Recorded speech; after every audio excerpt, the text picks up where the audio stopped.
It doesn't matter how bad your week had been.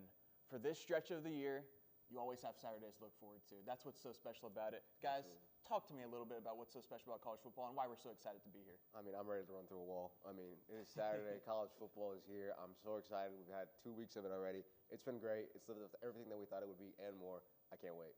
Yeah. Yeah, I totally agree with that. I know one thing that you got to worry about every single year is don't get yourself caught going to a wedding on a Saturday in the fall. That's exactly right. No fall weddings here.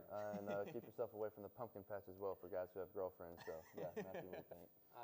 It's the greatest sport in the world. Who doesn't love football? I mean, also you get a rot on your couch on a Saturday. Who doesn't love doing that? You know, the girlfriend/wife will always be mad at you, but, you know, you got your prize picks, Av in one hand, cold beverage in another, and you're watching football. So it's a great time. It's a great time. All right, well, let's get right into it, okay? Let's talk a little bit about what we've seen from UNT so far. We played Western Michigan last week. We played Lamar the first week. We weren't able to have a show. Let's touch briefly on the Lamar game. Josh, what'd you see? It was a dominant win. I mean, it was what you want in a week 1 win when you're playing, Lamar University.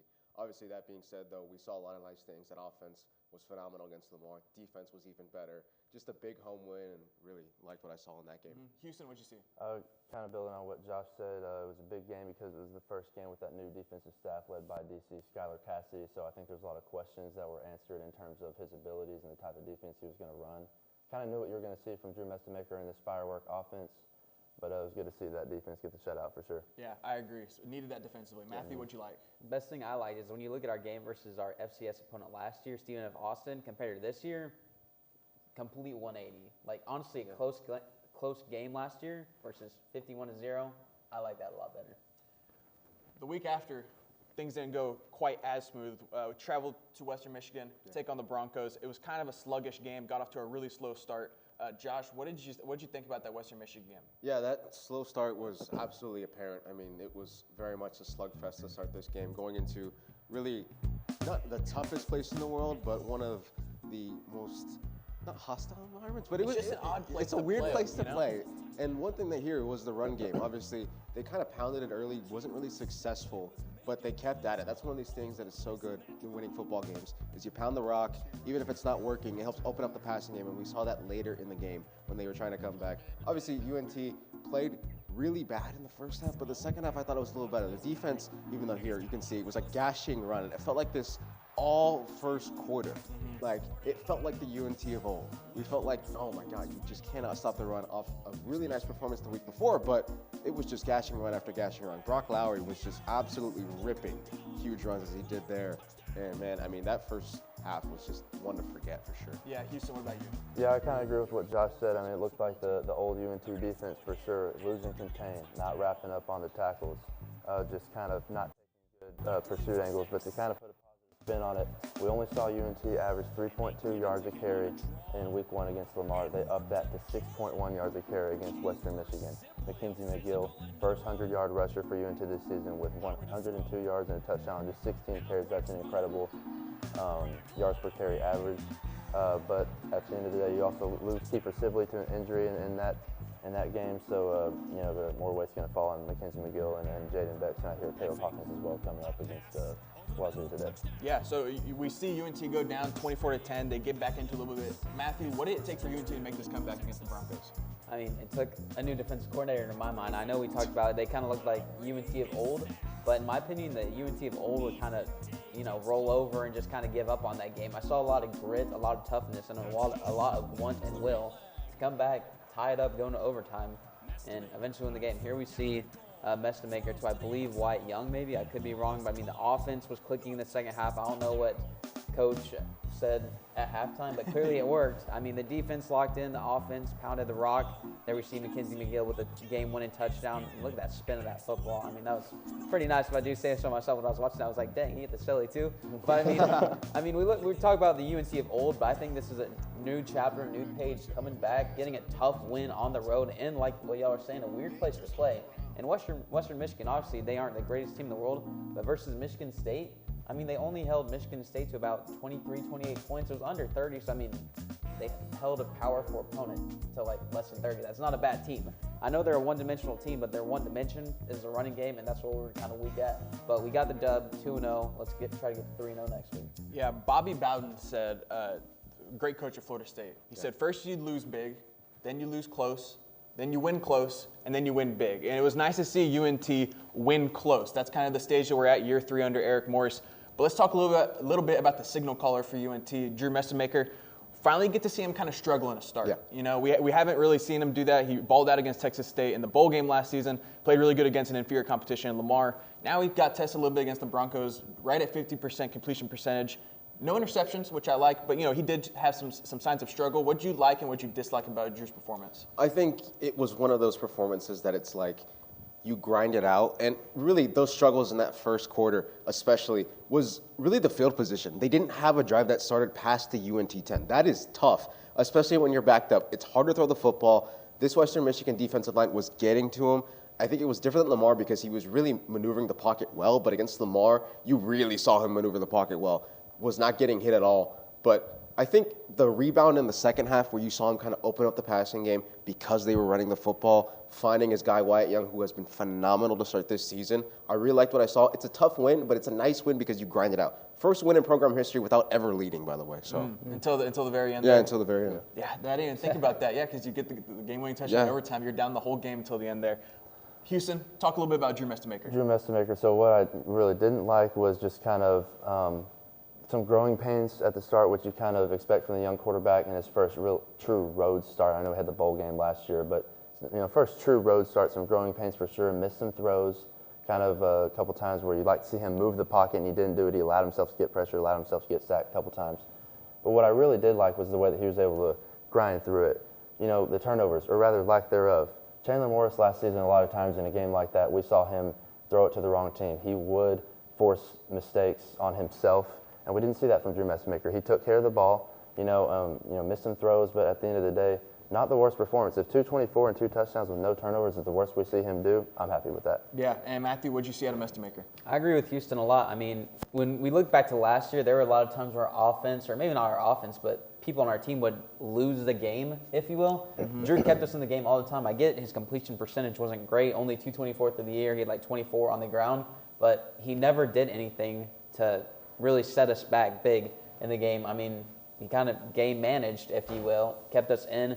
The defense locked in, offense got back. We made it to overtime and eventually won the game. So, I mean, from a young quarterback, you can't expect him to do anything Heisman level. No, As long as he keeps you in the game and gives you a fighting chance, that's all you can really ask for in a game like that. Yeah, not the sharpest game from Messemaker overall. Like we talked about the completion percentage, but when you get the win, 2 touchdowns, no picks, I'll take that all day, every single day.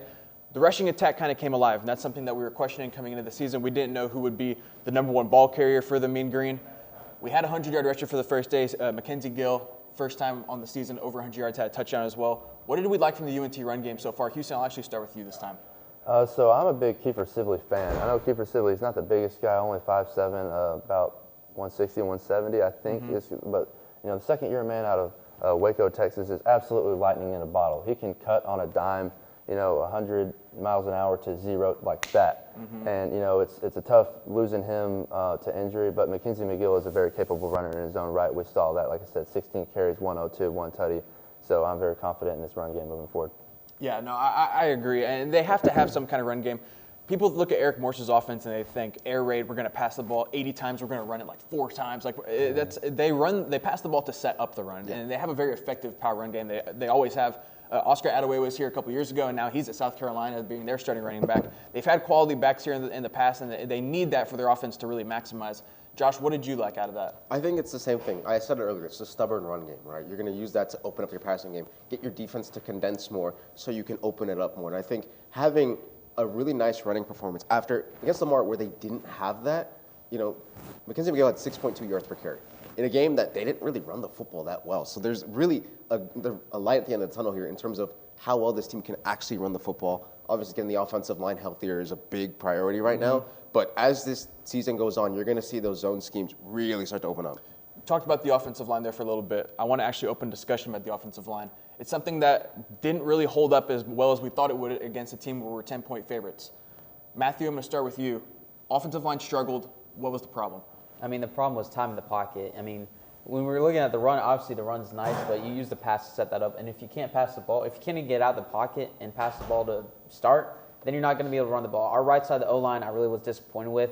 They allowed loads of pressures and sacks on Messemaker, where it's not like the edge rusher beat them with a move or finesse or something like that, but they just bull rushed the left tackle or right tackle, and Messmaker only had so much room to move, and they were rushing 4 and 5 guys, so it's not like he could step up in the pocket and have a gap to move on.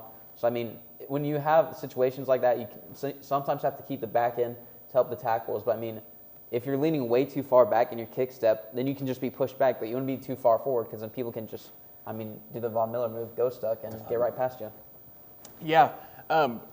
That's what we had on UNT football this week. Now we get to go into some of our national college football talk. So don't go anywhere. We'll be right back with Mean Green Game Day.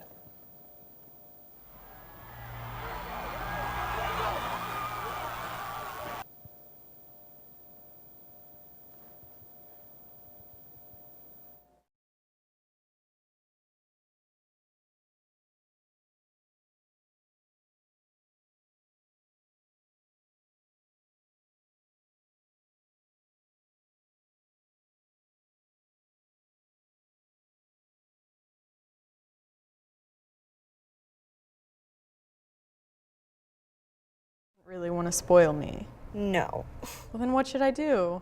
The best way to handle it is to block and report the suspicious message, or even consult local law enforcement if you've already fallen victim. So I guess we aren't going to Key West for spring break. No.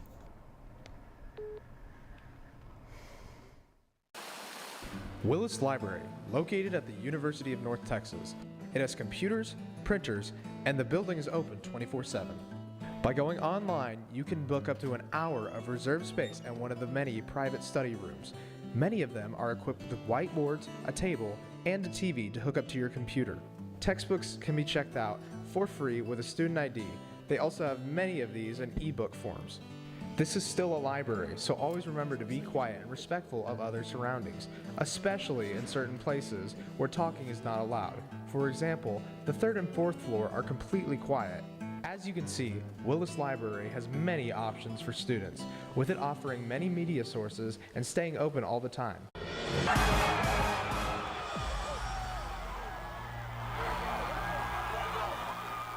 Welcome back into Mean Green Game Day. Now we get to talk about some national college football landscape stuff. We're going to take a look at the quarterbacks this season, how they've performed about our expectations, how we thought they were going to be leading into the season, and now how they've actually performed.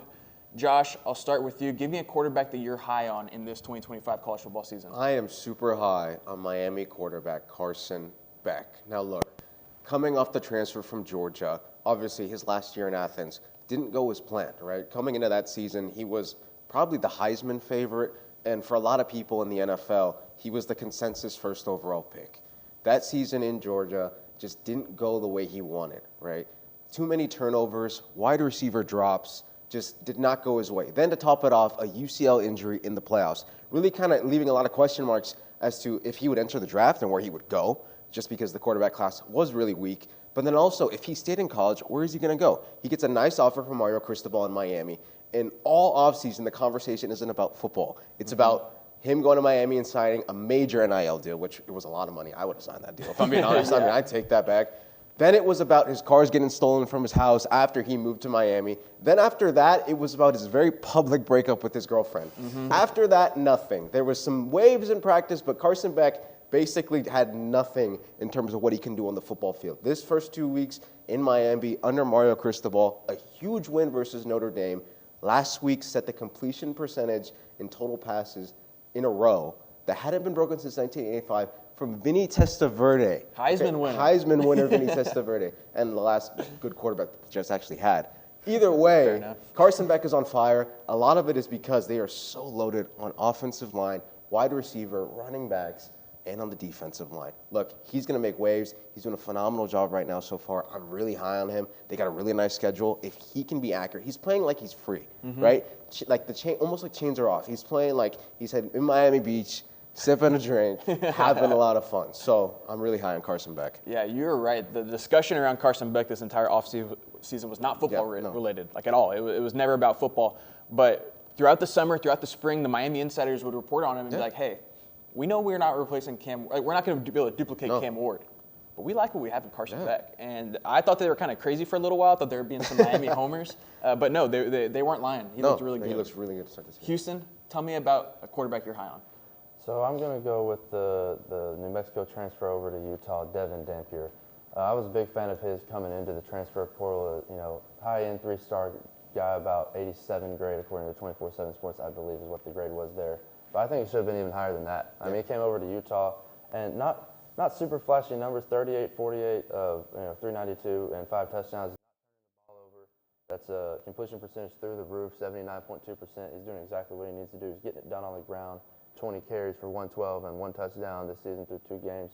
You got Utah at 2-0, ranked number 20 in the nation, versus where last season they were just 5-7. So he's an incredible upgrade at quarterback over at Utah, and I think he's maybe even got a chance to, give them a shot at the Big 12 title this season. Mm-hmm. Yeah. Utah kind of had an albatross around their neck the entire last season, and that was Cam Rising and his health. Yeah. He did so much for that Utah program, but he couldn't get on the field, and when he was on the field, he didn't look like himself. No. Now they're kind of free of that. They have Devin Dampier. I love what they're doing in the run game. I think Utah's offensive line is going to maul in the Big 12, and it should be a huge bounce back year for Kyle Whittingham and that group. Next, I'll move on to Matthew. Tell me a little bit about a quarterback you're high on, and I already know where he's going. You already know where this guy's going. I love this guy. This guy is a guy that goes by the name of Marcel Reed, number 10, Texas A&M, 6'1", 185, absolute athletic specimen. I mean, when you talk about dual threat quarterback, this is the guy you're talking about. You see the stats, total yards through the ground and through the air and on the ground. 614. He's got 66 completion percentage. That could be a little bit better. But, it's all good. Touchdowns, he's got 8 touchdowns and 0 interceptions. That's the best touchdown to interception ratio in the SEC, along with 0 fumbles. So that could be 0 turnovers. I mean, we're talking about a guy that's maybe fumbling off the field in Carson Beck. This guy is not fumbling at all on the field or off the field. 2-0 record going into South Bend against Notre Dame this Saturday today, I guess, at 6:30. I mean, I'm excited for that game. It's going to be really telling for both teams. But I think Marcel Reed, when you look at all the quarterbacks in the college football world, I think he might have the highest ceiling out of everybody. I mean, we are talking about Lamar Jackson 2.0 over here. Are we not? Am I wrong? Yes. Who has a higher ceiling than him? Arch Manning. Yeah, no, that's fair. Ceiling? Arch Manning. Ceiling. Yes. Higher ceiling. Yes. I've got a question for you. I got an answer for you. Okay, so next week when we come and do this, are we still going to see a 0 next to that turnover? I think we are. I mean, Notre Dame has a great defense. They have really good cornerbacks. But, I mean, when you talk about a guy we know his floor. I mean, we know his floor. But when you talk about a high ceiling, this guy could easily win the Heisman this year. And he's, I believe, only a junior, maybe even a sophomore. So he's still got time to be in that system. Colin Klein, I believe, is the biggest driver of this offense. They've got a great O-line, all returns. They have a great running back room. They've got great receivers through the portal. Marcel Reed, I am a high guy on Marcel Reed. So, in my opinion, it's all up to Colin Klein calling the plays for that Texas A&M offense. I want to throw something out there, though. All right. Going back to the just potential here. Okay. You've got guys like Bryce Underwood, Julian Sayin, Dante Moore. Okay. Younger guys. Do you really think that I'm not saying Marcel Reed can't be great. I'm saying he's a very good quarterback. But do you think the floor should be higher on those younger guys just because of the magnitude of what they were as prospects coming in? The floors on those guys? Yeah, just you said the ceiling in terms of Marcel Reed being so high. So what do you think the ceiling is on those guys comparing to Marcel Reed? I mean, you talk about Bryce Underwood and the floors. I mean, his first start versus a big game, he loses. Marcel Reed, it wasn't even a start for him. He comes in at halftime, and he takes out LSU and Kyle Field. I mean, you talk about the floors and stuff. I'd say Marcel Reed is definitely more proven than those guys. I'd get Bryce Underwood and all those guys. I mean, we're just raved about in high school. I mean, Michigan was in such a battle with every team for Bryce Underwood. I mean, he get paid, $8 or $9 million, something like that. I wish I was Bryce Underwood. But, I mean, I think he's more proven. So, I mean, those guys, maybe they're definitely more touted out of high school. Obviously, we heard about Marcel Reed coming from Nashville, Tennessee. But Bryce Underwood was on everybody's Instagram reels, everybody's TikTok, everybody's YouTube. Josh Pate, all those guys were talking about him. But when you talk about floors, I'd rather go with a guy that's proven versus a guy who, I mean, when you talk about recruits, it's all potential. Nothing's proven about them. Yeah. So I would still say Marcel Reed with a higher floor. Marcel Reed will get tested today against Notre Dame in South Bend. I'm going to go a little sicko here. Maverick McIver is my guy. Now, let me tell you about Maverick McIver's story. He's from the 2019 recruiting class. Okay, He's 25 years old. When he was a senior in high school, he tears his ACL. He shows up to Texas Tech, so he's on a medical red shirt. Then in 2020 happens COVID, so COVID red shirt. Then 2021 happens, it doesn't play. Regular red shirt. So he's been in college for 3 years and he's still a freshman, okay, based off of eligibility. He transfers to Abilene Christian. He starts 3 years there. And then finally his last year, he transfers out and goes to Western Kentucky for his 7th and final season of college football. And so far, through 2 games, he has 1,000 yards passing, 8 touchdowns, no interceptions. Sounds like another Bailey Zappi. That's exactly right. Yeah, Bailey Zappi came out of Houston Christian, and Maverick McIver's on a similar trajectory. I really love what they do. They run an air raid style of offense. He brings over his offensive coordinator from Abilene Christian. He's in the same system. He knows exactly what his checks are, where his looks are. He's familiar with it. He's comfortable, and he's 25 years old. He's played a lot of football. And so Maverick McIver is a guy that I'm really high on for Western Kentucky. I think this offense is very good, and I think that they're going to be one of the clear favorites to win the CUSA. Now that we've been positive, we got to get a little negative. Yeah. Josh, tell me some guys or a guy that you're low on. This is kind of a guy similar to Carson Beck last year. I'm going Drew Aller out of Penn State. You think about him not declaring for the draft last year. Again, weak quarterback class, right? So if you had declared a little early, you kind of can look at it, maybe Cam Ward doesn't go first overall, or we don't see that giant drop in quarterbacks in terms of the first round. But for Drew Aller, he's kind of in a similar situation, obviously staying 1 more year. It just hasn't felt like this Penn State offense has lived up to the hype of what they are. They've played really inferior opponents. He only has 1 touchdown in a 46-11 win over Nevada. He was 19 of 33 last week versus FIU. 57% completion percentage, guys, for Drew Aller. And look, I know Penn State has kind of been known for not being able to beat the big teams, right? But you're going to have these teams come in. They have Oregon coming in pretty soon. Look, if Drew Aller isn't playing well and this is his final season, I don't see a world where Penn State even goes somewhere in the even makes it. They have to get this offense going now. And if he's going to go declare for the draft, I don't know where he's going to end up going. Yeah, that's a fair criticism. So I'm going to go with another guy that's got a really low completion percentage. That's going to be Sam Levitt over at Arizona State. If you recall back to last winter when they played Texas ahead of the Peach Bowl, he was in the media talking all that crap about how he was going to be the better quarterback in that game. And we saw he wasn't then. But coming into this season, he's had a playoff run under his belt. You expect a guy like that to improve, and he really hasn't. 35 61, 339, 3 touchdowns, 3 interceptions. He's allowed himself to be sacked 4 times. Last week against Mississippi State, 10 of 22 for like 82 yards, 1 touchdown, 2 interceptions. They're very much having to lean on those running backs, Malik Brown and Kanye Udoh, the transfers from USC and Army respectively. Yeah. And you don't like to see that with a veteran quarterback. You'd think you'd be able to lean on your passing game a little bit more, but they haven't been able to do that over at Arizona State. Yeah, and Matthew, quickly, give me a guy that you're low on. Austin Simmons, staying in the SEC, out of Ole Miss. I mean, touchdown ratio to interceptions is 3-4. He's got a QBR of 70 and only 60% completion percentage. And he's played Cupcake Week 1 and Kentucky Week 2. Alabama, Tennessee, Georgia, A&M, Texas, OU. They're going to be harder than Kentucky. I'll tell you that right now. So I'm low on Austin Simmons. Yeah, fair enough. And to wrap it up, I'm going to go with Cade Klubnik. That's a guy that had a really good end to last season. Yes. Comes into this year as a senior, high expectations, good weapons around him, has not performed as we expected. A sub 500% completion percentage against LSU. They're losing at halftime against Troy, and they end up pulling that game out, but he still hasn't looked great. He also just doesn't project well in the NFL, not a great frame, doesn't have great arm strength. He's a guy that I think you have to have elite players around him for him to really shine. Disappointing so far from Cade Klubnik. With that being said, we're going to talk about some winners and losers of the transfer portal. This was a fun block. We got to talk a little bit about some quarterbacks, some highs and lows, but don't go anywhere. We'll be right back to talk about transfer portal.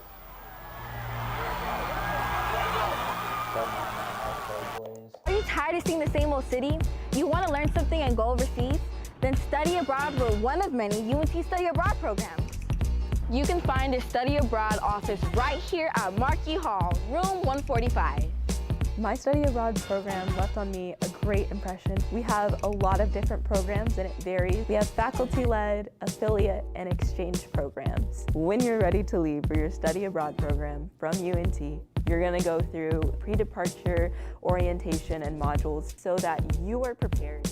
The power to turn the world into your classroom is right here at UNT with our study abroad programs. Take flight and take in charge of your education.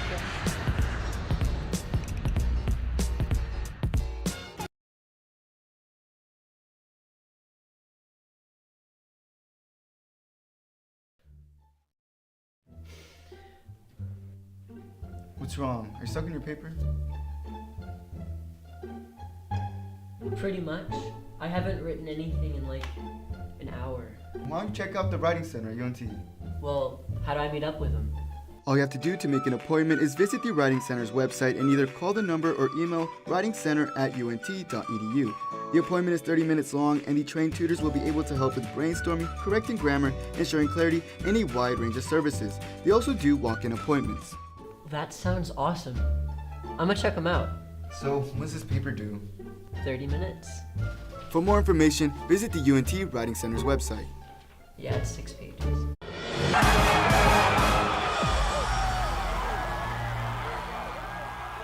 Welcome back into Mean Green Game Day. Guys, the transfer portal has been an ever-changing thing in college football. It has really taken the college football world by storm since it was introduced in 2021. Some teams have really been affected by it for the better or for worse, and that's no different than this year. The transfer portal talent was a little bit worse this season, if you ask me, and I've kind of been fading some of the teams that went heavy into the portal. However, there were some teams that really went all in, and it's paid off for them in a big way. Let's talk about some of those teams that we think have won the transfer portal this offseason. Josh, I'll start with you. I'm going to go with Florida State. I talked about them a little bit last week, and I want to talk about them again. I mean, they absolutely reloaded and brought life back to this program. They were terrible last season, finished bottom of the ACC, and they had 23 total commits, including their quarterback, Tony Castellanos, who has been playing on fire these first 2 weeks. Obviously, beating Alabama in Tallahassee was a big one. Then they get a guy like Deuce Robinson at USC, the big body, wide receiver, tight end, hybrid kind of guy. He's been phenomenal. Look, Mike Norvell has reloaded this team. They look really good. He's taken a little bit of step back in the coaching world, right? Just allowing more of his coordinators to do a little bit more of the work than he was doing. But Florida State, for me, has a really talented team. This team could really make a run in the ACC, especially when it comes to playoff time. I think the committee, if they keep doing well, they have to have an argument for them this year, especially after they didn't get them, when they went undefeated, by the way, That's exactly which is right. crazy. It's kind of been like a live by the sword, die by the sword thing for Florida State in the portal. In 2023, they went super heavy in the portal. Yeah. They brought in a ton of guys, and that's when they actually went 13-0, got snubbed out of the college football playoff. But then in 2024, they did the exact same thing, super portal heavy. They haven't had the success in the high school recruiting rankings that you expect from a Florida State. Like I said, they go heavy in the portal, and you swing and you miss, and then you're screwed. And that's how you end up as a 2-10 football team. So that happened to Florida State. Now they do it for a third time, 2025. They go out there and get a new quarterback. They get a whole crew of new wide receivers after they're really bad in 2024. I love Deuce Robinson. I wasn't high on Squirrel White. He's surprised me a little bit and played well. Tommy Castellanos has been outstanding so far for them. And that's another guy that I was low on in the offseason. Yeah. I didn't think that he was going to be the quarterback of the future for Florida State. I didn't think that he was really like your problem solver because I was thinking you had to have a more dynamic quarterback to work in the Gus Malzahn offense. But, you know, Gus Malzahn's turned coal into diamonds a lot. You know, he almost won a national championship with a defensive back as a quarterback in 2013. So more power to him at Florida State. They do things a unique way over there, and it's really worked out for him, especially with the big win over Bama. Houston, talk to me about a team that won in the portal. So I think kind of building on that, what you see with a lot of these teams that build their teams out of the portal is they're very hit or miss. A lot of them, it takes a few weeks to kind of come alive because you have all these new guys. It takes a minute to build chemistry. But for my team that I'm going to say is the winner of the portal is going to be the obvious answer. That's going to be Louisiana State University. They're the #1 portal class according to 24/7 Sports. If you remember back to 2 years ago, their defense was atrocious. I mean, we're talking about you can have linebackers flow the right direction on a run play.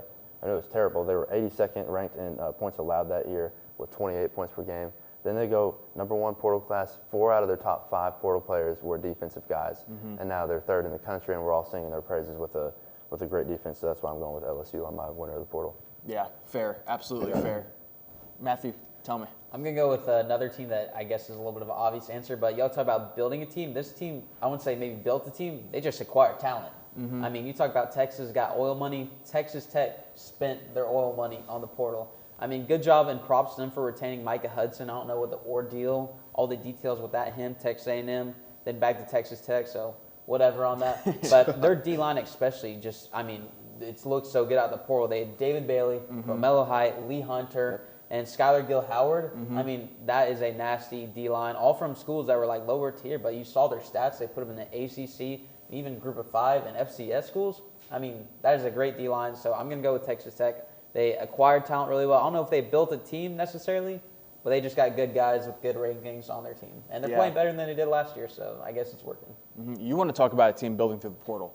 And like a modern era of college football, if aliens came down to earth and they wanted me to explain the transfer portal to them and say, like, what is this? I would point at Texas Tech and say, look at what they're doing, because they have the billionaire in Cody Campbell, that sells his oil company for $4 billion, and he played football under Mike Leach at Texas Tech, and now he wants to invest back into the program. And my God, has he done it? It's like free agency. I don't even know if I call it transfer portal. It's free agency. It's free agency. It is. It's a better word. It is. And now the thing with Texas Tech is what I've heard from reports is that they have to pay about 2 to 3 times more than what another school would pay to get the same player, and that's because you're trying to get him to go to Texas Tech. You don't have the history. You're also in the middle of nowhere in Lubbock, and so like it's its own unique challenge to get players to come out to Texas Tech. But when you have tens and 20s and 30s and 50s of millions of dollars to spend, it becomes a whole lot easier. You mentioned some of the guys that they acquired, and the recruiting rankings for Texas Tech have also been shocking. They signed verbal commit 5-star Felix Ojo, which they won over Texas. They won over Michigan. They won over Ohio State. They also signed the #1 player in the country in the 2027 class. Excuse me, I keep saying signed. They're verbally committed. Yeah. You have to preface that these days because kids are going to flip. But it doesn't matter. The fact that you can get a verbal commitment from the #1 player in the country in 2027 as Texas Tech is huge. And so Texas, they've done a great job acquiring talent. Huge additions in the transfer pool for them. I want to jump in really fast. Yeah, go for it. That the goal in life and the best thing in life is to have a blank check to write whatever amount of money on anything, anywhere, anytime. Yeah, absolutely. And actually, I'm going to stay on Texas Tech for a little bit. They want to become like the power of the Big 12. They want to replace the hole that Texas and Oklahoma left when they went to the SEC. They want to take. There's a power vacuum right now, and they want to seat at the #1 table. Can Texas Tech do it, and do we see them rise to like actual national prominence and not just like a fun little Cinderella story if this maintains? I think, yeah. I mean, if you have an unlimited amount of money, I can't see why not, right? If that power vacuum is there, you have the funding to do it, which is a big thing because in the transfer portal, we see money is flowing around. This is just money flowing around, and you're seeing it be like a free agency. So if you have a blank check and you can write anybody any amount of money, however much they want, find a way to find it in there for that NIL fund, yeah, absolutely. You can spend big. We see it in the NFL with teams who spend a lot of money. They become really good. So if you can do that for younger guys coming out of high school, coming into the portal, yeah, absolutely. Yeah, and I'm going to add on to that and say that UNT sure did make them look like the power of the Big 12 last year. So, and I'm going to agree with that because Big 12 is absolutely wide open right now with Texas and OU gone, with OU's Jordan logo on their chest, and Texas with their Austin, Texas money. You know, there's no big brands in the Big 12 to swoop in and take their recruits from them. Talked about Felix Ojo committed. He mentioned Micah Hudson, last season. A 5-star guy, just one every single year will go a long way for a team like Texas Tech to have that just simple roster advantage over everybody else in the Big 12. So I think it could be them for sure. 100%. I love your point about the Big 12 being wide open. I mean, going back to the Big 12 championships past couple years in 2021, Oklahoma State and Baylor. What happened to Oklahoma State? Baylor's doing good with Sawyer Robinson, but Oklahoma State's nowhere to be found.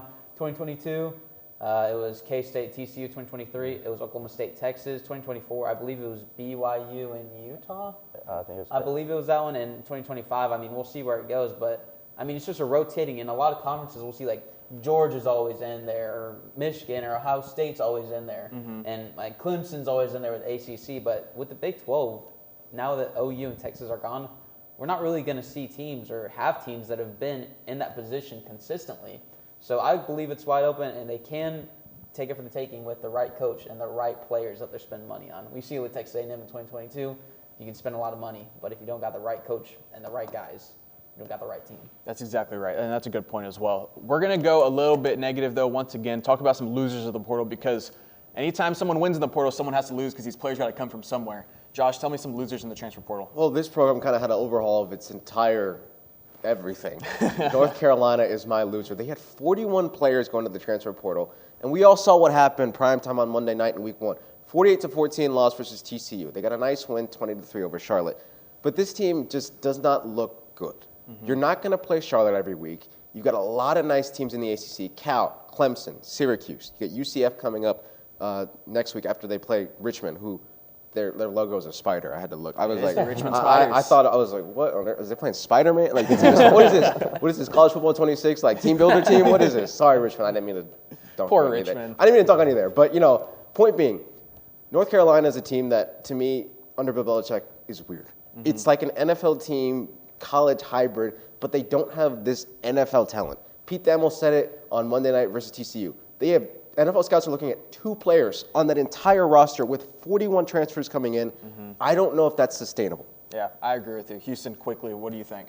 So kind of my loser of the transfer portal is going to be a team right under our nose right now. That's going to be Washington State. I picked them because only the 72nd ranked transfer class, according to 24/7. Obviously, the big loss of John Mateer to Oklahoma was a big one.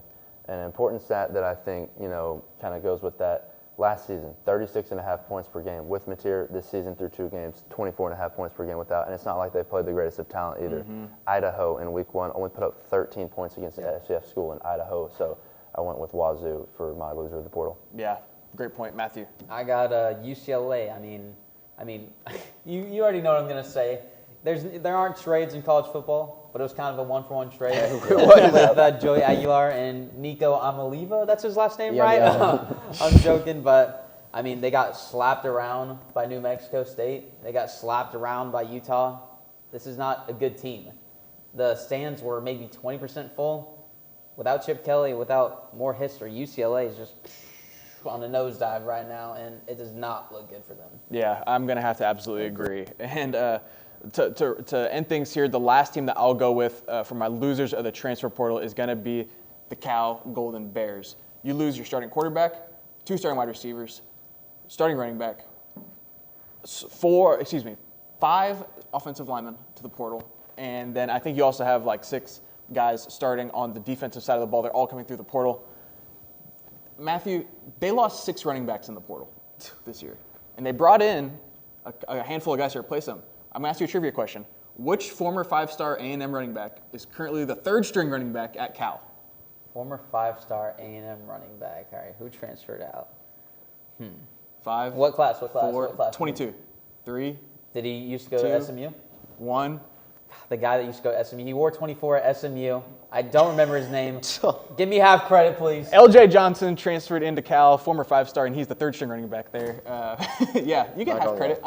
You get half credit. You knew it was the SMU transfer. That's all the time we have for this blog. We're going to transition into talking about the UNT game and taking on Washington State. So don't go anywhere. We'll be right back. Isn't that crazy? I thought it was pretty. The do's and don'ts of the Pole Rec Center. See that man over there? Please do not hog weights. Instead, do this.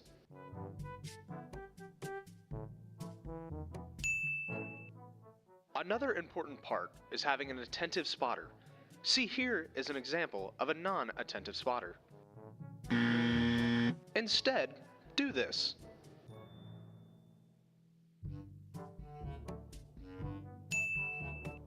Now we head to the track, which should be pretty easy, just it's important to pay attention to the way the track goes.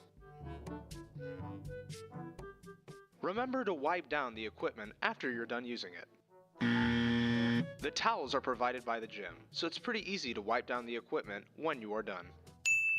Thank you for using the Pole Recreation Center. Are you looking for a fun club with travel opportunities? Dive into the UNT Swim Club.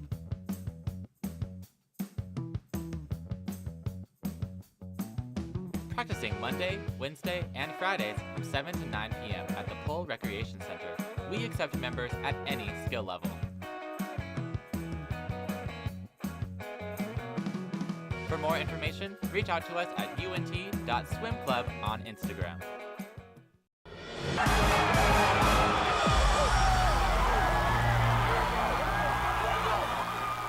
Welcome back once again to Mean Green Game Day. We're now going to take a chance to preview the upcoming game against Washington State. UNT will take on Washington State. What time does that game kick off, by the way? 2:30. 2:30. We're going to have a 2:30 kickoffs at Datcu. Pack the DAC. That's been the message so far this year. Did y'all see the graphic that Washington State made? Dude. I wish that we had this so we could pull it up, but Washington State made a graphic where they're traveling to Texas, so they put us in the desert, basically. You know, UNT, Denton, Texas, out in the desert. There's tumbleweeds rolling around out here. And they also used probably the greatest picture of an eagle I've ever seen with a cowboy hat on. It was, I mean, that was peak. Dude, it's just peak cinema, man. But yeah, Pack the DAC has been the message so far. I'd love to see them, you know, leaning on the student body, try to get them coming out to the games because the home field advantage hasn't really been a strength for UNT in the past. Let's just call it how it is. How important is it to have fans come out and support UNT this week? Oh, it's huge because this is the first big game really until October where we have USF coming here, who has been phenomenal. I want to go back to that graphic really fast because my best friend Nick, right? He's a great guy. Phenomenal. I'm probably gonna send this clip, but for years he has been saying that I live in a desert up here in North Texas, and I have a gripe with Washington State because now I'm gonna send him this clip. He's gonna go look at the graphic. And now he's going to absolutely never let it go. He's been here 2 times. We went to Buc-ee's for 7 days straight, and he still thinks that I live in a desert. So Washington State, you better watch out here because he's never going to let us go. I'm never going to let you let it go, bro. Houston, how important is it to pack the DAC? I'm going to start off by saying what an opportunity for UNT this is. I know the Pac-12 isn't technically a power conference anymore, but this is really our power matchup of the season. It's extremely important. It's family weekend, so I'm looking for that crowd to be electric. I'm looking for UNT to feed off of that. And to come to Josh's aid here, I saw a geographical statistic today. We were actually 3.5 hours by car from the nearest desert. So. Thank God. Matthew, go ahead. Honestly, I don't even know what to say. I can't top what they just said. I mean, it's so important to get fans in the seats. I mean, if you go to UNT games, we don't sell out crowds. Like, just keeping it real. But yeah, I mean, Washington State's heading into the desert of Denton. Today, so I mean that'll be interesting. But starting off 3-0 will be huge for the team going into conference play, and it gets a good opponent. I mean, I know we just talked about them possibly being a loser of the portal, but I mean they were a Power 5 team. They're in the Pac-12. They're a good team. This is not something to just sleep on and think it's a rollover opponent. We can go 3-0 heading into conference play. I mean, good signs for Coach Morris and the team, and possibly a ranking if we keep this momentum. We'll have to wait till 5-0, 6-0. I'm not jumping out too early. But I mean, we can 5-0 is easily tenable looking ahead on our schedule. Then we play good teams, USF, UTSA, and I mean, who knows? Sky's the limit. Yeah, I agree. This game is set at 5.5 in favor of UNT. We've seen that number fluctuate from 6.5 all the way down to 4.5. It's kind of settled down there in the middle at 5.5. I've talked to some reputable people that I really do trust their opinion. One of their best bets of the week is Washington State plus 5.5. One of the other person's best bets of the week is UNT minus 5.5. So this is a game that I think is a pure toss-up. Josh, which way do you lean in this one? I think I'm going to lean more towards UNT, mainly because, as Houston mentioned in the other block, that Washington State really hasn't played anybody. They played Idaho at home, and they beat them. They played San Diego State last week at home, and they beat them. But this is their real first road test of the season, right? And you think about the big push for us to get fans in the seats, pack the DAC, right? I think it's a big thing, and I'm going to lean more us because in terms of this offense, it's going to be air raid versus air raid, shootout versus shootout. So I guess there is some accuracy to that Washington State graphic where they have the eagle with the revolvers and the cowboy gun, because that's how it's going to be. It's going to be a shootout, but I'm leaning more North Texas in this one. Yeah, Washington State's overhauling basically a brand new coaching staff. Jimmy Rogers is the new head coach. He came in from South Dakota State. Ben Arbuckle has gone to Oklahoma. Their previous head coach is now at Wake Forest, and he's their head coach. Houston, talk to me a little bit about this coaching overhaul for Washington State and how difficult that's going to be for them. Well, I think it kind of goes along with like I was talking about in the transfer portal. It's tough when you have an entire new roster. It makes it even worse when you have an entire new coaching staff as well. So, and it also makes it tough for UNT to scout for because you really don't know what exactly to look for. I've got a colleague of mine that is a student coach for the offensive line at UNT, and he was watching film, and he was having to watch like South Dakota State or somebody because that's where this defensive line coach for Wazoo came from. And so, you really have to go and think outside the box to even understand what they're going to do, and especially only 2 games into the season. It's a little uncertain what they're going to do, but I don't think it bodes well for Washington State. New roster, new coaching staff this early in the season doesn't usually pan out well. Yeah, Matthew, what do you think? I like what Houston said a lot. I agree. And when you look at the rushing game, which is one of our weaknesses, versus Western Michigan, they're a one-dimensional offense, and their one dimension was our bad dimension, and they exploited that. Through 2 games, they're only averaging 71 yards on the ground per game. And if UNT holds them to that, I'm very confident in the defense and the offense being able to score more points than they do. But it is going to be a shootout. I reckon it's probably going to be a high-scoring game. But I like UNT. Yeah, speaking of the defense, of course, as we mentioned multiple times, Skylar Cassidy's the new man in town, replacing Matt Capone on the defense as a defensive play caller. What do we need to see from this defense to stop this Washington State passing attack? I think it's the passing defense, right? This Washington State team doesn't really run the football all too well. in terms of yards per carry, it's pretty low, but I think it's the passing attack that we're really going to have to worry about. Potter, the quarterback, has really kind of stepped in decently well for losing John Mateer and the offensive coordinator to Oklahoma. But I definitely think in terms of getting David Fisher back last week, that was huge. This defense in the secondary is going to have to have a really big day because it's going to be a shootout. Yeah, Houston? I'm going to build on what Josh said. I know I was kind of dogging the Wazoo offense in the transfer portal block, but Jackson Potter, solid game against San Diego State, 28-42, 257, 3 touchdowns.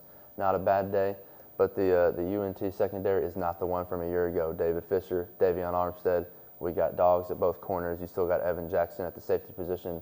B.J. Allen, the old Texas transfer, is playing pretty well too. And I'm looking for Skylar Cassidy to open up that playbook on the defensive front with some stunts maybe to get some pressure on Potter as well. Yeah, Matthew, what would you like to see from this UNT defense? I love with what you just finished off of us because I'm going to say the pass rush. I mean, we've played 2 teams that aren't high quality, especially Lamar. We have 4 sacks on the season. That's not acceptable. Ethan Day is our leading sack maker, I guess. I don't know how to phrase that one. Sack but leader. Yeah, he's a sack leader with 2 sacks, and I mean, he's just not that threatening. When I see him line up on like the 5 tech or whatever, I'm like, oh yeah, he's gonna cook. I don't think this guy's like gonna be good. So if we can get some pressure on the quarterback and maybe force some throws out early, then I believe our secondary can make plays. There are things as coverage sacks, which I wouldn't be surprised if we maybe get 1 or 2 today. But if we can force the ball out early and not let Potter get his reads and get option number 1, then 2 and 3, if he can only go 1 and even 2, then I think the defense will be in a very, very good spot. Real quick before we move on, I want to further reiterate the matchup between our corners and their receivers. Our corners, like I said, David Fisher, Davion Armstead. This is a 2 wide receiver team. Joshua Meredith and Tony Freeman, 10 catches, 119, 1 touchdown, and then Freeman, 13 catches for 107 yards on the season. That's going to be interesting to see how those 2 matchups play out. Yeah, absolutely. I agree. And last week, Texas played San Jose State, and San Jose State runs a very similar offense to what Washington State does. They call it the spread and shred, because that's what they want to do. They want to go 5 wide. They want to get it to their guys in space. And some Texas fans were upset because there was no pass rush, like they didn't get any sacks. And the thing about these air raid offenses is that they don't really put the quarterback in a lot of stress, and there's not a lot of opportunities for teams to get sacks against this air raid offense because the ball gets out so quick. It's basically an extension of your run game. You're running long handoffs for the most part. And so I want to see push from the interior defensive line against these guards in the center of Washington State rather than the edges getting home, because I think that's where we're going to be able to generate most of our disruption. And then you get inaccurate passes, then you get tip balls, then you get interceptions, and you generate turnovers, and that's how you win football games. This Washington State schedule has been weird so far. They opened the season against Idaho. They win by 3. They put up 13 points. It wasn't great. Then they play San Diego State, and they put up 36, looked much better. However, I don't think that Idaho is a worse team than San Diego State, personally. I think Idaho is actually a better team than San Diego State. I think San Diego State is one of the worst teams in the G6. Josh, what do you make of this schedule, and what kind of team do we actually think Washington State is based off of the evidence that we have? I mean, it's kind of hard because it's through 2 games. Right? You're not going to know what a football team is through 2 games. That's just not what it's going to be. But like I mentioned earlier, this is the road test. They've been up in Washington State playing games, and it wasn't good against Idaho. It was better against San Diego State, but now you're having to travel. You're going to have to come to Denton to play North Texas. It's not going to be up in Washington State. And so I think that will obviously play a huge factor. I think that, like you said, the interior defensive line push is going to be huge for this time, especially because of those long handoffs, those short yardage gains that are essentially extensions of the run game. Overall, it's just going to be interesting to see. I do think the road factor is a big one, though. I think we have to put that in there.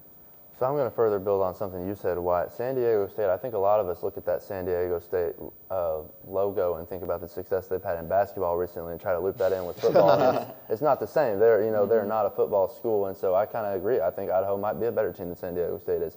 People have forgotten.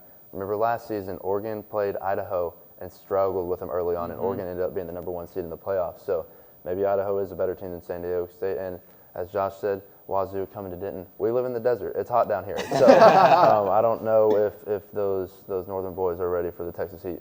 Yeah, fair enough. Matthew, what do you think about this resume of Washington State so far? I love your take about Idaho. I mean, first of all, San Diego State, the best part about their football team is their jerseys with the Aztec and their helmets and stuff. And by the way, Idaho has great taters, stripped black helmet. The fighting That's taters. amazing, by the way. I love it. But I mean, I agree with what y'all are saying there. Coming to Denton's their first road game, and we kind of said Denton's not necessarily a tough crowd or a crazy environment playing. But it's Parents Weekend. We got Pack the Dat going.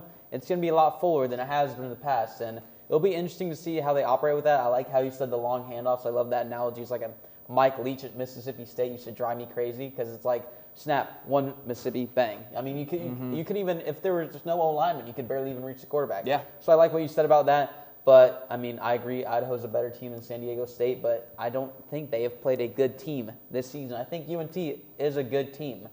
So, I mean, this will be their first test on the road in a environment that isn't their home stadium. So shout out to the Fighting Taters, brother. Yeah, Fighting Taters. What an awesome name. The dome in Idaho. Just love. Yeah, the Kibbe Dome. Yep.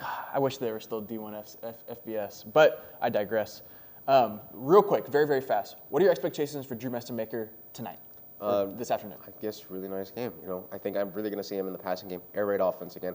We know this is going to be a shootout. I think I've said it 7 times already, but you really need him to have a good game in this passing offense in those short and middle areas. Yeah. Well, I'm looking for Coach Morris to get Drew Messermaker going early on, and then especially in that second half, I'm expecting Coach Morris to leave no inch of that playbook untouched. Against his old team, this is going to be a game that we see all the, maybe not necessarily gadget plays, but plays that we don't see every week, and especially early on, if Drew Messermaker gets into a rhythm, I might be looking at some pretty big numbers, maybe some even upwards of 400-yard numbers today. Matthew? I like that. I mean, that's a possibility, but I expect Messermaker to play the right game, not try to win. You don't need to win this game for UNT. No. Let the team work like a well-oiled machine. Get the ball out, throw it accurately.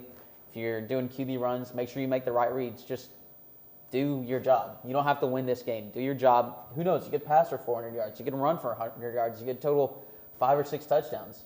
But just do the right things. This is a good test. I have a benchmark for Drew Messermaker. Can he manage the game in a situation in a winnable game that he doesn't need to be all-star or all-American at? So I expect a good game from Messermaker. I trust him, but just do the right things. Well, we will find out at 2:30. Pack the DAC, get there early, be loud, stay the whole time, enjoy the game.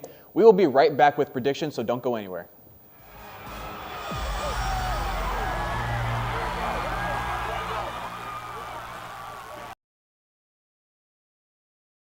There's no harm in wanting to have fun while in college, but it's easy to lose track of how much you've had. Apps like Drink Control and Alkadroid can help keep track of your consumption and blood alcohol levels. If you or someone else does drink too much, the signs of alcohol poisoning are as follows: pale skin, vomiting, confusion, low body temperatures, irregular breathing, blacking out, and is hard to wake up or cannot be woken up. Dude, are you okay? Hey, what's wrong? Wake up. It's an exciting time of year, but it's important to be responsible. If you suspect someone is suffering from alcohol poisoning, get help immediately. You will not get in trouble for seeking help if you are underage. For more info and resources, go to UNT's Division of Student Affairs.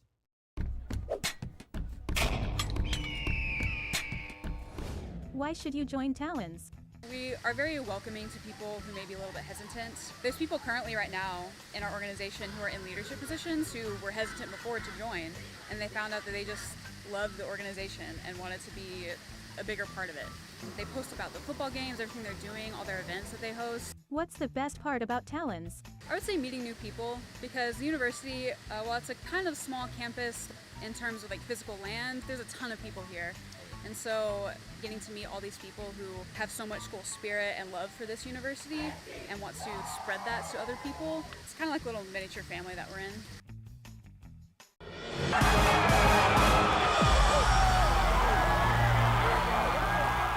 Welcome back into Mean Green Game Day. We're going to take a look at some of the games across the country, put it on our predictions, put our money where our mouths are, actually, have some skin in the game. These will be recorded. I think we're going to have to keep track of how everyone does throughout the season so we can see, who actually knows what the hell they're talking about. Who knows? First game that we're going to start with, Clemson travels to Georgia Tech in an ACC showdown. Josh, who do you got in this one? I got Clemson. There's a lot of question marks around this team. Obviously, it was a close game with Troy last week, and it really shouldn't have been. This Clemson team is way too talented to be having a close game in Death Valley versus Troy. Like I said, a lot of question marks. What is Cade Klubnik going to be? This Clemson offense has been peaks and valleys. Historically, it's been peaks and valleys so far to start this season. They need to get right and win. Haynes King was out last week, obviously, after getting hurt versus Colorado in week 1. Question marks on whether he will play. Clemson may get back Antonio Williams, who is their star player that Dabo Swinney talked about. They're very good wide receiver. If they get him back, I think that'll kind of smooth out this offensive struggle a little bit. But if Haynes King doesn't play, this is a Clemson game. But even if he does, I think he's going to have the same game that he had like against Georgia last year to win this game for the Yellow Jackets. But I'm going Clemson. Okay, Houston, what you got? So I think this is a pretty interesting game. Clemson, I kind of compare them to Arizona State. Made the playoffs last year and they just haven't really looked good early on in the season. I know we talked about Cade Klubnik being one of the low quarterbacks to start the season. However, I'm going to go with them in this one. Complete polar opposite offenses here. I mean, Georgia Tech, most success running the football. Jamal Haynes, Haynes King, and Malachi Hosley, all averaging over 6 yards a carry and have all rushed for over 100 yards so far this season. Cade Klubnik, I know you said earlier that he's one of those guys that it doesn't seem like he really shines without good talent around him, but he's got a good enough receiver in Bryant Wesco Jr., 11 catches, 184 yards, 2 touchdowns. And at the end of the day, I think this becomes a brand game. You know, even if Georgia Tech's there in the end, I think that tiger paw in the helmet is like strong enough to win the game for you at the end of the day. Yeah. Matthew, what you think? I kind of agree with that point with the brand game, except maybe in a different perspective. I wouldn't be surprised if maybe in the fourth quarter there's a couple pass interferences not called or missed holding calls. I know the ACC makes a couple phone calls to the referees down on the field, but I think the spread is Georgia Tech plus 3.5. Yes. I actually do really like that, even though it's a close spread. Georgia Tech, when you look at the backfield, you see Haynes, King. I mean, that's perfect. Last name Haynes, last name King. But I love this team. I love these guys. That's one of the last teams I would want to play against on the road early in the season, looking for a big-time upset. I picked Clemson. I was really going back and forth on this one, but I say Clemson, but I would not be surprised at all if Georgia Tech takes this game. And I honestly would love it because I'm a big Haynes King guy. Yeah. Going into the season, I circled this game early on, and I really was excited to pick Georgia Tech. I thought that they were going to be a team that could make some noise in the ACC, and I knew that Clemson was going to be coming off either an emotional win or loss against LSU. And so I thought, hey, maybe this Georgia Tech team can sneak up on them. However, watching Georgia Tech in the first 2 weeks, I've been a little skeptical so far. Yeah, it didn't look great against Colorado. Then Haynes King sits out last week against an inferior competition. The offense actually looks really good without him, but I still love Haynes King. I think he makes the engine run for Georgia Tech over there. Brent Key's done really good things with that program. I just don't know if they have it yet. I think by the end of the season, Georgia Tech's going to be a much better team. I don't know if they got it all figured out right now. For that reason, I'm going to go with Clemson despite their rocky start. Now we can move on. And speaking of rocky, old Rocky Top taking on Georgia. The Bulldogs travel to Knoxville to take on Tennessee. The spread's sitting at 2.5 right now in favor of the Bulldogs. Josh, which way do you lean? You know, I'm not a big math guy, but, you know, in terms of a lot of things here, Tennessee has been playing phenomenal football. Joey Aguilar is playing like his hair is on fire for the Vols. But history has said one thing about Georgia and Tennessee. Georgia has their number. And they're coming off a really bad game, a win versus FCS Austin Peay in Athens, where they struggled, right? I know Kirby Smart. This guy has chewed out this team, spat him out, and chewed him out all week. Tennessee has tried not to hear the noise, right? That's one thing you can't do as a team is hear the noise of how good you are because that's how you think. I'm not 100% sure they come into this game in the right mindset. Look, they know it's Georgia, but they have them at home. There's so many question marks around Gunnar Stockton, on this offense. And look, history says Georgia. I'm going Georgia just based off of that. Yeah, fair enough. Houston, what do you got? So this is a tough one. When you talk about Georgia's offense, you know, Gunnar Stockton replacing Carson Beck. He's been a great game manager for them this season. Not super flashy numbers, but he's made the right play. You got the big running backs, Nate Frazier and Dwight Phillips Jr., and then the transfer wide receiver, Josh's guy, Zachariah Branch. Yeah, my guy. He's my guy. Zachariah Branch is kind of on the same list, though, as Ryan Williams, where he's up here one week and he's down here the next. So you never know what you're going to get from him. And for that reason, I'm going to go with Tennessee, the winners of the Aguilar-Iamaleava trade. And then, of course, I like Tennessee's Chris Brazell, the transfer from Tulane. Last year, not quite the season he wanted to have over at Tennessee, but this season he's on fire. 14 catches, 187, 2 touchdowns. That big 6'4", 6'5" frame is going to do a number on that Georgia defense, in my opinion. So that's why I'm going with Rocky Top in this one. Fair. Matthew, what you got? I think this is going to be a slugfest. I think it's going to be a back-and-forth battle. I think this is going to be an ugly game. And in the great words of Lee Corso, that is one ugly dog. I'm going with the ugly dog in an ugly game. Give me Georgia.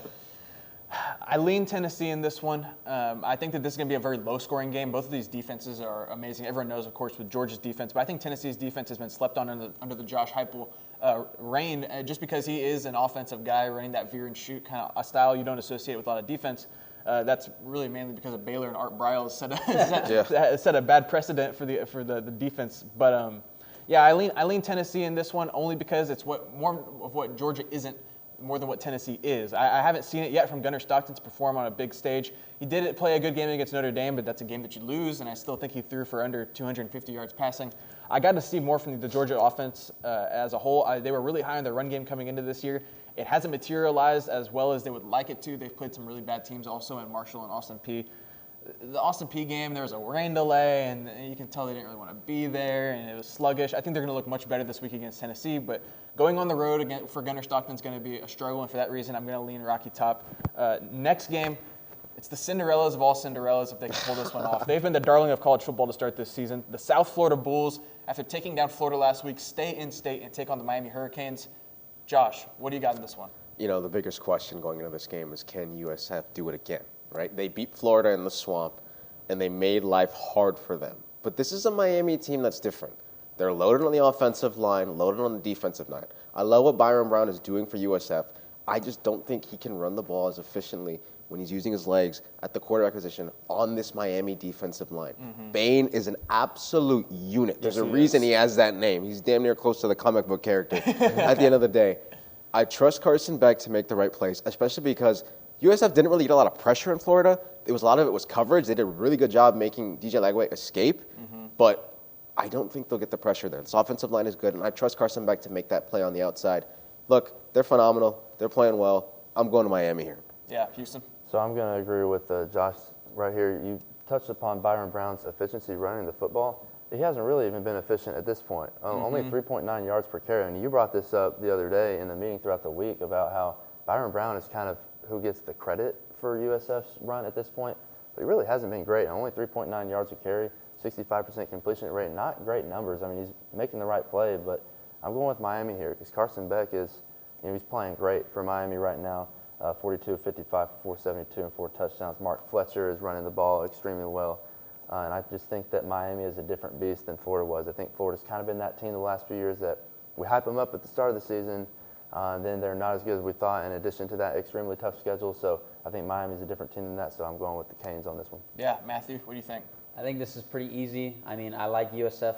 I like watching them play. I like the quarterback. But Notre Dame is known for the line of scrimmage, and Miami beat them on both sides of the ball in the trenches. I mean, that's where the game's won and lost, in the trenches, folks. Give me Ruben Bain to have a huge night, the offensive line to get 2-3 yards push every single run. Running backs, say very talented guys can make guys miss in the open field. Give me Miami, not very close. Yeah, I'm going to go with the Hurricanes as well on this one. They're on a short list of one of the best offensive lines in the country. They're going to have at least 3 guys drafted off of that unit. The defensive line is also phenomenal. The one thing that Mario Cristobal needed to happen last week, besides a win for Miami, was a win for South Florida, because the last thing you wanted was your team to sleepwalk through this game and not take South Florida seriously. Now they are. Now it's on their radar. Give me Miami. Give me Miami by margin. The spread on this one is 17.5. The hook kind of throws me off from taking this one, but I could still see this one going and ballooning past 17. Next game, we're going to take on University of Florida, the team that we were just talking about who lost to South Florida, taking on the LSU Tigers. What do y'all got in this one? I want nothing to do with Florida. I'm going to LSU. Look, night game in Baton Rouge and Death Valley. This Florida team is in an absolute tailspin. The vibes around this team is bad. I want nothing to do with it. Give me LSU. I agree with that entirely. Florida's, like I said, one of those teams we kind of hype up with their schedule. I'm not even sure Florida's in the position to be able to make a bowl game this season because of their schedule. DJ Lagway, guy that we're pretty high on, I think, coming into the season, but he's not been incredible. Pretty good completion percentage, but only 342 through the air. They're running the ball really well with Jaden Ball, but I'm going with LSU. I think Caden Durham, this is finally the game he's going to be popping off. He's only had 3.4 yards per carry at this point in the season, but we know that track speed that he carries over from running track at Duncanville. I'm looking for Caden Durham and the Tigers to have a big game in this one. Matthew, what you got? I mean, Houston says we've kind of been hyping up Florida. Who is we? I'm never hyping up a team with Billy Lampier at the head coach position. This might be a lamb at the slaughter. I don't think it's going to be very pretty. Give me LSU by 30. I still lean LSU. I still think LSU is going to win the game. I do think this one's going to be closer than what people think. The spread's only 7.5. Vegas understands that the talent level on these rosters is comparable. And LSU hasn't been world breakers on offense so far. They struggled against Louisiana Tech, only putting up 23 points. They only put up 17 points against Clemson. I understand the quality of opponent week one, first time jogging the team out there and stuff. They'll improve week over week. I just think that this game could be closer than people expect. You're going to write off Florida, but something that I've always harped on is what I call wounded animal mode, okay? When an animal is wounded and it's backed up against a corner, it's going to fight for its life because it has to. Florida's got to fight for its life. Yeah. Billy Napier's got to fight for his job. Those players actually seem to be pretty bought into what Billy Napier does. I think they like him as a coach. They wanted him back after last year. I think they're going to play hard, and if you play hard, you can find yourself in games, especially when your talent level's that high. I'm still going to pick LSU, but I think Florida could surprise some people with how they hang around this one. Prime time, 6:30, Notre Dame, Texas A&M. Revenge game for A&M after they got beat at home last year. They're trying to return the favor to Notre Dame this year. I'll start with you still, Josh. Don't worry. Go ahead. I was almost going to start with Matthew because I know he wants to talk about this one. But, Josh, I'll go with you. What do you got in this one? I'm going Notre Dame. This is a must-win for Notre Dame. We're early in the season. Look, if they go 10-2 and their two losses are Miami and Texas A&M, there's not enough teams to really build a resume for the end of the season. And, look, the football has to live and die with Jeremiah Love. Wasn't really used against Miami. C.J. Carr got a lot of that on offense, a lot of that pressure. I really think that it has to live and die with Jeremiah Love. He played well. C.J. Carr played well against Miami. This should be a better matchup. Texas A&M is a very good defense, but I don't think they're Miami. You know what I mean? So I'm going to go Notre Dame. Night game in South Bend. Should be a nice environment. Obviously, Texas A&M is known for the craziest environment in football, so it would not be a factor for them really on that point. But there's nothing better than a night game in South Bend. I'm going Notre Dame. Houston. So building on what Josh said with Jeremiah Love, only 3.3 yards per carry against Miami back in week one. But I think this is a kind of a key matchup, Jeremiah Love versus A&M's defensive front. When A&M played UTSA, they gave up 177 yards and 2 touchdowns on just 16 carries to Robert Henry Jr. I'm looking for this to be the game that Jeremiah Love kind of unlocked. We all remember that, I believe it was a 98-yard touchdown run against Indiana, the first-round playoff game last season. So I'm looking for this to be the game that Jeremiah Love kind of unlocks himself and gets going this season. And this is when we'll see that Matthew's not right about how good Marcel Reed is. Matthew, let's hear the rebuttal. All right, I can't wait to clip Houston saying that and then show it on our social media pages saying that, and then I'm just going to be sitting here with a good old smirk on my face. But all these guys, I won't spoil Wyatt's answer, but these two, they got Notre Dame winning this game. They're talking about Jeremiah Love, arguably the best running back in the nation. I want to talk about Le'Veon Moss, Amari Daniels, Reuben Owens, E.J. Smith, Trey Zune, Mark Nabow, Amari Reed-Adams, Ruben Fothery. I mean, this is a great offensive front and arguably the best and most complete running back room for A&M. Though I agree that A&M's defensive line is a weak point and one of their weakest they've been in a while because they're known for Myles Garrett, Von Miller. They're known for producing these elite defensive line talents. C.J. Carr, I'm not very high on him. Will Lee is one of the best corners in all football. Des Ricks has not even allowed a catch this season. I think this is one of the best secondaries for A&M they've had in a long time. I love their linebackers, Torian York, Scooby Williams. But if they are going to win this game by a good margin, it's going to be on the defensive line. Cassius Howell had a great showing last week with 3 sacks. Granted, it was all on the same drive. I'd like to see him stop the run more, but you talk about UTSA, they gashed them. Similar thing with UTSA is they're 0-2. Notre Dame's 0-1. They could be looking to go 0-2. But I believe A&M, they're more of an explosive offense. Notre Dame's more of a methodical offense, drive down the field, get 11, 12, 13-yard drives. I think A&M can be explosive. I think they can expose the weaknesses that Miami did versus Notre Dame, and I'm looking at A&M's offensive line to just give a tough time, to put it nicely, against Notre Dame's defensive front and linebackers. I'm going Texas A&M to upset Notre Dame, and I cannot wait to post that clip of Houston on our social media pages after he directly targets me. I'm catching some shade over there at Houston. I don't know. Maybe we need to swap him and Josh. But I'm going Texas A&M University. I'd like to pick Matthew's brain again real quick. All right. Where do you think A&M's run game ranks in the country and their running back room as a whole? Probably not good right now because of the teams they played. I mean, in the first game, Le'Veon Moss carried the ball 3 or 4 times. Okay. You think Le'Veon Moss is carrying the ball 3 or 4 times tonight? No, I'm not saying from a statistics standpoint. I'm just saying, player to player, roster-wise, talent. Not necessarily because we haven't had enough room this season to really talk about statistics and numbers yet. I think they're the deepest running back room in all of college football. I'm not saying they're the best, I'm not saying Le'Veon Moss is better than Jeremiah Love, but when you have Amari Daniels as your RB3 and E.J. Smith as your RB4, I don't think you can argue that's probably the deepest running back room in all of college football. And Trey Zune is going to be a first-round talent, in my opinion. Amari Reed-Adams, he's going to the NFL draft. Mark Nabaugh, I really do like him at center. So I believe in this team. I believe in this offensive front. And if Colin Klein, this is all up to Colin Klein, in my opinion. Defense, they're not going to hold Notre Dame to less than 10 points. But I don't think they're going to let Notre Dame score more than 35. So I believe it's up to Colin Klein in managing this offense, helping Marcel Reed get confident early, establishing the run, setting up the pass, and beating Notre Dame in South Bend. I have to shut you down, Matthew. Sorry. I'm going to lean Notre Dame in this one slightly. I think it's an interesting clash of styles. The one thing that does concern me has been the weaknesses of A&M's defense. 68th in the country of expected EPA for the teams that they've played. And they've played UTSA and Utah State. Not great. And so for that reason, I lean Notre Dame. But I could definitely see A&M pulling this one out. The spread sits at 6.5, I believe. I think this thing opened up at 7 in favor of Notre Dame. Still sits at 6.5 in favor of the Fighting Irish. We get to pick the hometown team now. UNT. Washington State. Josh, what do you got? I mean, for that damn graphic, UNT. Houston, quickly, what do you got? I'm also going to go with UNT. Matthew? I mean, Wazoo is making Denton look like Death Valley. I'm going UNT. I'm gonna have to agree. We got the clean sweep going, UNT all across the board. Usually that's a curse on College Game Day when they all pick the same team. I mean, I'll pick Washington State if I have to. No, you don't have to. I'm not gonna make you. Thank you so much for watching the first edition of the season for Mean Green Game Day. I had a blast, guys. I hope you all had a good time. Absolutely. Thank you so much for watching. Make sure to follow us on our socials at NTTV Sports on Instagram. Once again, thank you so much for watching, and we will see you next week.